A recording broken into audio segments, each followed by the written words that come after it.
ជួបចាស់គ្រាន់តែលើកដៃជម្រាបសួរហើយអោនមុខអង្គុយចុចទូរស័ព្ទទេកូនរាល់ថ្ងៃពេលដែលកូនជួបចាស់ទុំកូនត្រូវធ្វើម៉េចពេលត្រូវជំរាបសួរត្រូវជំរាបសួរអានេះជាទូទៅបែបហ្នឹងហើយណាចុះក្រៅពីជំរាបសួរតើកូនអាចធ្វើអីបានទៀតយើងអាចសួរសំណួរទៅគេបានសួរសំណួរទៅចាស់ទុំអញ្ចឹងហើយកូនអាហ្នឹងជាអ្វីដែលម៉ាមីតែងប្រាប់កូនថាមិនមែនត្រឹមតែជំរាបសួរ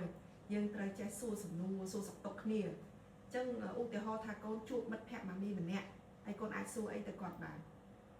ពេលអាចសួរទៅគាត់ថាពូភាសាបាយនៅពូមកមួយណាគេខ្លះពូសុខសប្បាយនៅ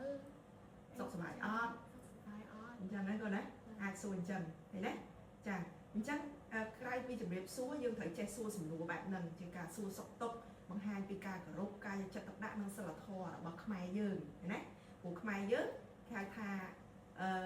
ទុនភ្លុំតែមិនទុនជ្រាយរឹងមាត់តែមិនរឹងត្អឹងកូនយល់ពាក្យហ្នឹងហើយណាចាអញ្ចឹងកន្លែងហ្នឹងម៉ាមីគ្រាន់តែចង់ប្រាប់កូនបន្ថែមថា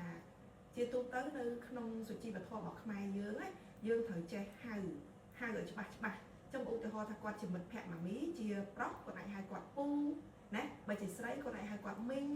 ណាតែបើគាត់ជាបងម៉ាមីគាត់អាចហៅគាត់អ៊ំអីយ៉ាងទៅណាចាបើគាត់មើលទៅរៀងចំណាស់ម៉ាកុងក៏យើងអាចហៅគាត់តាមនឹងយើងទៅលោកយាយលោកតាយើងទៅណាគាត់ណាអញ្ចឹងយើងមិនមែនទៅដល់ញ៉ាំបាយនៅណាសុខសប្បាយអត់ទេអញ្ចឹងយើងត្រូវហៅគាត់ឲ្យច្បាស់មានប្រធានឲ្យច្បាស់អានេះគេហៅថាជាពាក្យគួរសមកាលណាកូនសួរកវត្តស្ដាប់ទៅគឺជាពាក្យឆ្លើយកូនយល់ទេហើយហ្នឹងណាអញ្ចឹងកូនត្រូវហៅគាត់ថាពូញពូសុខសប្បាយអត់ពូណាពូអញ្ជើញមកដល់យូរនៅពូភាសាបាយហើយនៅឃើញទេកាលណាកូនចេះសួរអញ្ចឹងណាចាស់គាត់នឹងភ្ញាក់ផ្អើលថាអូកូននេះចេះមែនណាចេះគួរសមចេះសួរសំណួរមកចាស់ទុំឃើញទេអញ្ចឹងដល់ពេលជំរាបលាដូចគ្នាដែរឧទាហរណ៍ថាបន្ទាប់ពីកូនជំរាបលាគាត់ហើយកូនអាចនិយាយអីទៅគាត់បន្ថែមទៀតបាន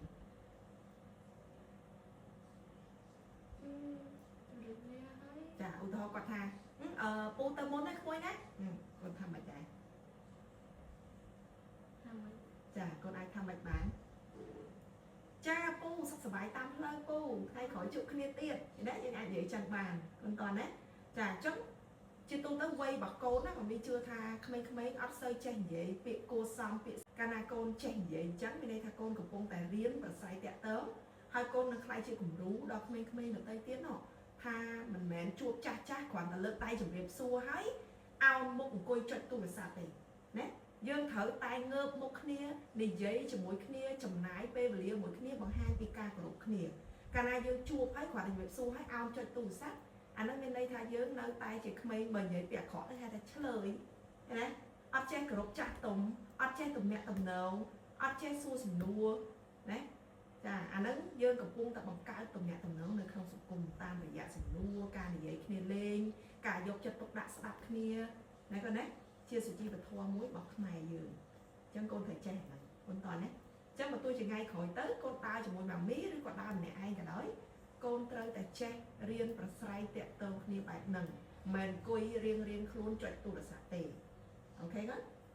នេះជាអ្វីដែលម៉ាមីចង់ចែករំលែកហ្នឹងទូបានThank you